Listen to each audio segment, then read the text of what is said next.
Happy New Year. Hold on. Oh, there we go.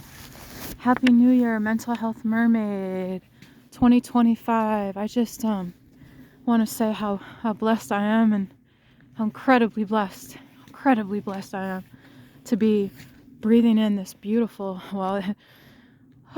cool, cold, clean air.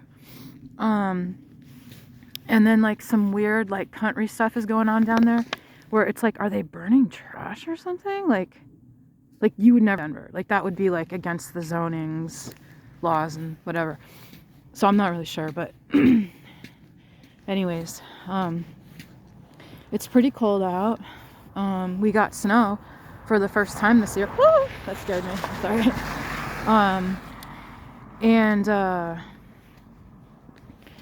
You know, I got diagnosed with the virus. I don't know if I'm allowed to say it on YouTube, but you know, the virus that was out big time like during 2020 and stuff. I never did get diagnosed with it until now. So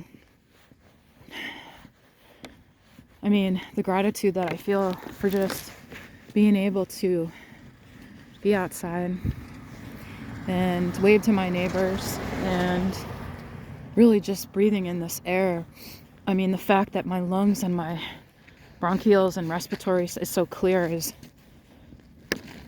I just count that as a miracle from my higher power. So, let's see what this fire is. Isn't it weird? But, yeah, you know, I was so moved today. I don't really want to show myself. Like, I'm cold. I don't feel good. Can we just look at this? Like, this? Because, see, that there would be, like, deer. Yeah, those would be deer. So, oh, hi, Tumbleweed. Remember my husbands are tumbleweeds? Hello. So, man, I love them rigs. Anyways, you know, I got so many content creators to shout out. Tommy Scoville of the Lifeboat, that's my brother in recovery and sobriety long term, and oh, I just thank God, you know, because he really got me thinking about this Diddy stuff and Harlem stuff, and you know, it's kind of hard to make a video right now because I'm not breathing that well and I'm walking. So I don't know if I'm gonna, but isn't that interesting? I mean, I am like not a conspiracy theorist, but honestly, like, it does make you wonder, right? It's like, man, why am I having a hard time breathing out here? And I'm trying to make a video about the Diddy situation. It's actually not about Diddy. It's about the people that came before him. And Tommy, oh, I don't know, man.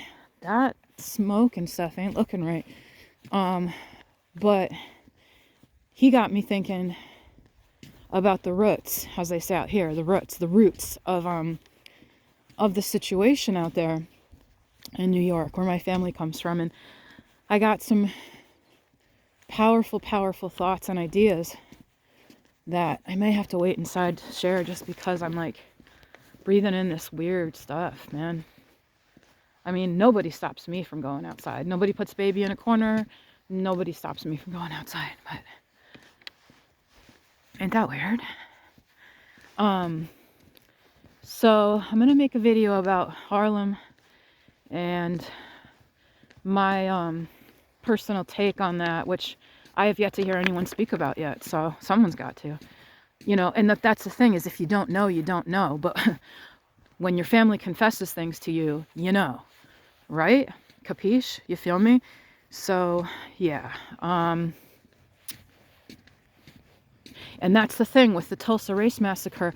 Nobody knew either, because they had this thing they're calling historical amnesia regarding the Red Summer. And, you know, if there's anything in this world that I want to stand for, it's justice. And it's getting justice for the people who don't have the privilege that you have right now to choose to listen to me talk. Left, right, left, right. The fact that I get to walk and I get to breathe and I get to see another sunrise or sunset, or complain about a fire, or Just look how beautiful the sky looks. A lot of people didn't get that opportunity, you guys, because they were murdered by white supremacists. I mean, that's the long and short of it. That is just the long and short of it.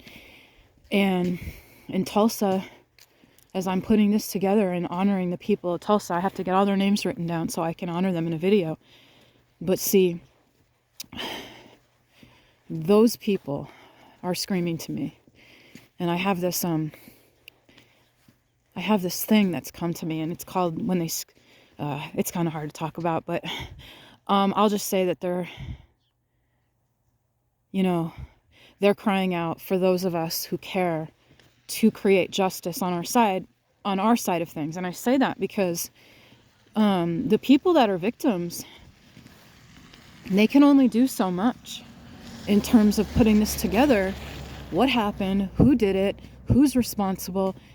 It's going to take the predators and predators and perpetrators are not notorious for an accountability. So it's going to take their compassionate, empathic family members who know about these things to come forward, or people are never going to get justice. And this is what I will say to my fellow skin-can white people.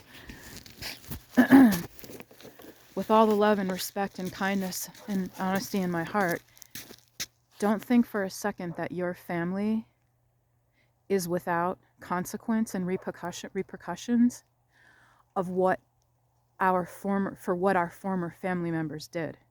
Oh, you're paying, trust me, and I'm paying too. What's the fentanyl crisis? That's us paying. You got to get big here and think outside the box. That doesn't mean those people deserve that. No innocent victims deserve to be taken out in such a horrible way. The Native Americans said 7 generations would be impacted. So do the friggin' math. And I'll tell you one thing about this white person. I'm going to be on the side of the Native Americans.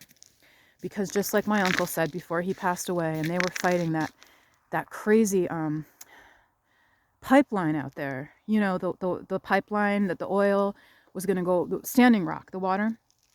And so, we truck out of Osceola and we go into the South Dakota area with our trucking. And he said, Native Americans are a heck of a lot smarter than the white people because they won't let us put a pipeline over their sacred graves in sacred burial land. So, I'm going to be of the people who do the right stuff, not the people who lie, Now what is this? Hold on. Let's see if we can. I don't know if I can. There it is. Huh, right? Weird. But yeah, I am not going to be on the side of the people who cover up her. I mean, what happened in Tulsa, Oklahoma? They tried to cover it up, just like the Nazis did to us Jews. I mean, I'm just saying, man, if you're going to do it, be honest about it. And, here I am expecting honesty from sociopaths. But see, that's the thing, is you can't expect sociopaths to write history, bro and sis. You just, that's foolishness. I said, whoops. If you don't think, you got family members who murdered in that red summer, do the right thing and turn them in. Go to your local police station, say your prayers, God will be with you, God will support you in doing the right thing. Do the right thing, turn them in. Because these people deserve peace and justice and healing and closure. And you know what? This is the United States. We do justice here, okay? And I'm one of those people that I'm very patriotic. There she is. I'm very patriotic. I love my country. And remember, dissent is the highest form of patriotism, right? Was that Benjamin Disraeli quote? And I want everybody to have the same rights underneath that beautiful stars and stripes flag. One thing I'm so proud of being American is our justice system. We believe that there are perpetrators and predators, and then there are victims, and those victims deserve compensation and justice. I'm a Catholic. I don't believe in the death. That's one thing I can really agree, which we rarely do, but me and the Catholics can really agree that I do not support the death penalty. So I support rehabilitation. I support, I support rehabilitation within the prison systems. I also support justice. Okay. So, I started to watch that Tulsa documentary, and I had to stop and start so many times because it was so upsetting. Because I realized something, you guys.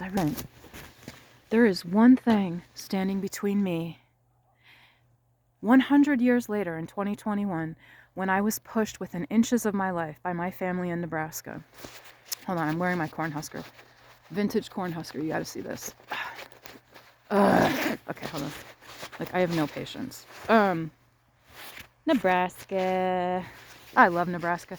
But yeah, I mean, Nebraska borders Oklahoma. So, that's when I started getting into this Killers of the Flower Moon. And just realizing, I mean, gosh, Nebraska wasn't segregated, et cetera, but there's so many commonalities. 100 years later, I was being tormented with the same kind of energy. Okay, I'm gonna put it that way. As the Oklahomans were in Tulsa, and there's one thing that stood between me and being completely wiped out, like those people was done to those people in Oklahoma, and that's my lily white skin. That's not my amazing baccalaureate credentials and my writing expertise. No, none of that saved me. The only thing that saved me was my white skin. And that scares me, because that shows me just how close I was. And I knew it because it was happening to me. So I knew they were trying to kill me. Well, they know I have bipolar disorder, so they were just trying to torture me within inches of my life at my mom's funeral. Like, who does that? I mean, literally, you'd have to be possessed by the devil to do that. So when I saw their evil, I thank God. That's one thing I learned. Man, when God shows you evil, first of all, and I say this to myself, believe God. When God shows you evil. And also,